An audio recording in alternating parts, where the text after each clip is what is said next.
15 years ago, the small town of Ashwood was shaken by a tragedy no one could forget. 8-year-old Emily Carter vanished without leaving a single clue. One moment she was walking home from school with her red backpack and favorite teddy bear, and the next she was gone. Police searched every forest, every road, and every nearby town. Thousands of volunteers joined the search, but the little girl seemed to disappear into thin air. Days turned into weeks, weeks became months, and eventually years. The case slowly faded from the headlines, but never from the hearts of her parents, Sarah and Michael Carter. Every birthday they placed a small cake beside Emily's framed photograph, hoping that somehow she was still alive. Her bedroom remained untouched. The colorful drawings were still pinned to the walls, her tiny shoes were still neatly placed beside the bed, and her favorite music box still sat on the shelf collecting dust. Sarah refused to let anyone change the room because she believed her daughter would one day walk through the front door and ask why everything looked different. 15 years later, the town had almost forgotten the mystery until one cold October evening a heavy rain covered the streets. As Sheriff Daniel Brooks prepared to leave the police station, his phone suddenly rang. A nervous officer spoke in a trembling voice. "Sheriff, you need to come to the Carter house right now. A young woman is standing at their front door. She says her name is Emily Carter." Daniel froze. The name sent chills through his body. It was impossible. Emily would now be 23 years old, but no one had expected this call. Within minutes, police cars raced through the rain as flashing lights reflected across the quiet neighborhood. Sarah slowly opened the front door. Her hands shook as she looked at the soaked young woman standing on the porch. The stranger smiled through her tears and whispered, "I'm finally home." Sarah's heart nearly stopped. She stared into the young woman's eyes and noticed something only a mother could recognize: a tiny crescent-shaped birthmark behind her left ear. It was the exact mark Emily had the day she disappeared. But before anyone could celebrate, the young woman quietly said, "There is something you must know. I wasn't allowed to come back alone."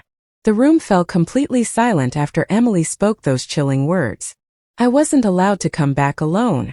Sheriff Daniel looked around the dark front yard, expecting to see someone hiding in the rain. Flashlights swept across the street, but there was no one there.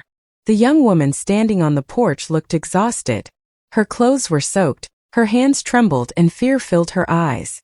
Sarah wrapped her arms around her daughter, crying harder than she had in 15 years. Michael stood frozen, unable to believe the impossible was happening. For a long moment no one spoke. Inside the house, Emily looked around the living room. Nothing had changed. Her old family photos still hung on the walls. The same clock ticked above the fireplace. Tears rolled down her face. "You kept everything," she whispered.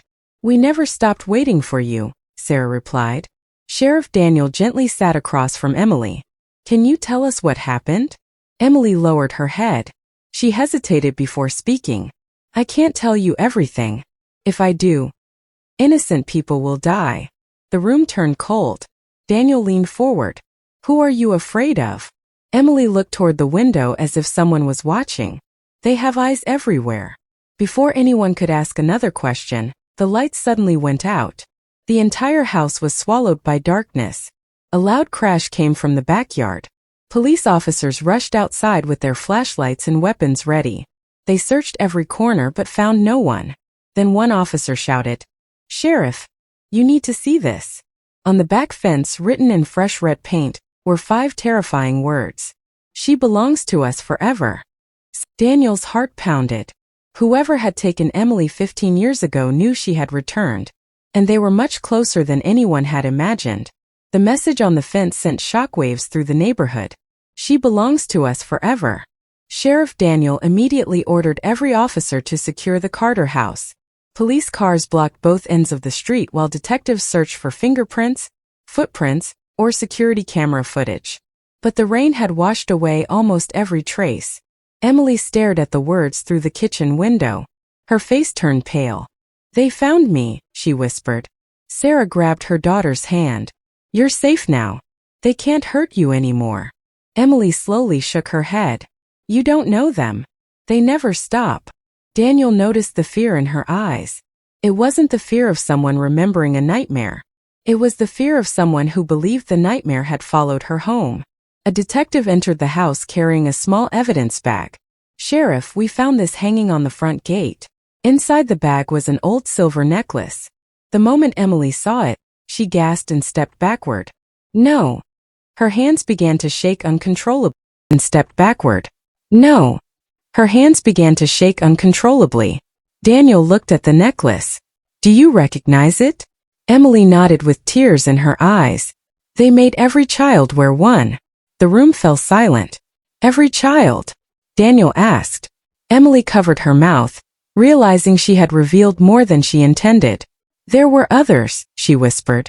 I wasn't the only one. Daniel felt a chill run down his spine. For 15 years, everyone had believed Emily's disappearance was a single kidnapping. Now it appeared something far more terrifying had been hidden all along. Just then, a police officer rushed into the house. Sheriff, we traced the necklace. Where did it come from? The officer swallowed hard. It was reported as evidence in another missing child's case, 14 years ago. Emily closed her eyes. They're running out of time, she said. Daniel frowned. Who is? Emily looked directly at him. The children who are still waiting to be rescued. As Emily sat quietly in the living room, she finally gathered the courage to tell her parents the truth about the missing years. With tears filling her eyes, she whispered that the man everyone believed was her father had kidnapped her when she was only 6 years old. He had changed her name, moved from state to state, and warned her every single day that her real family had abandoned her forever. Emily said she wanted to escape many times, but fear always stopped her. Then one evening she secretly found an old box hidden inside the house. Inside it were newspaper clippings about her disappearance, a faded family photo, and a small silver bracelet with her real name engraved on it. The moment she saw the bracelet, memories rushed back like a storm. She remembered her mother's warm hugs, her father's laughter, and the birthday party where she had disappeared. Everything suddenly became clear. She waited for the right chance, and one night while the man was asleep she quietly ran away. She reached a nearby gas station where a kind woman noticed how frightened she looked. The woman called the police, and after hours of questioning, investigators finally connected Emily to the 15-year-old missing child case that had shocked the entire country. Her parents could hardly believe the phone call. They had spent 15 years searching, refusing to give up hope even when everyone else told them to move on. Now Emily was finally home. But just as the family believed the nightmare was over, another shocking discovery changed everything. Police searched the kidnapper's abandoned house and uncovered several locked boxes hidden beneath the floor. Inside were old photographs, letters, and evidence pointing to another missing child whose case had never been solved. Emily stared at the photographs in complete silence. They're running out of, because one face looked strangely familiar. The investigation was only beginning, and an even darker secret was waiting to be uncovered. Emily could not take her eyes off the old photograph. The little girl standing beside the kidnapper looked almost the same age she had been when she disappeared. On the back of the picture someone had written only one word: Sarah. Police immediately reopened another cold case that had been forgotten for more than 20 years. Detectives searched every room of the abandoned house looking for answers. Hidden behind a loose wall panel they found a small notebook filled with names, dates, and locations. Some names had been crossed out while others were circled in red. No one knew what the markings meant, but investigators feared the notebook could reveal more victims.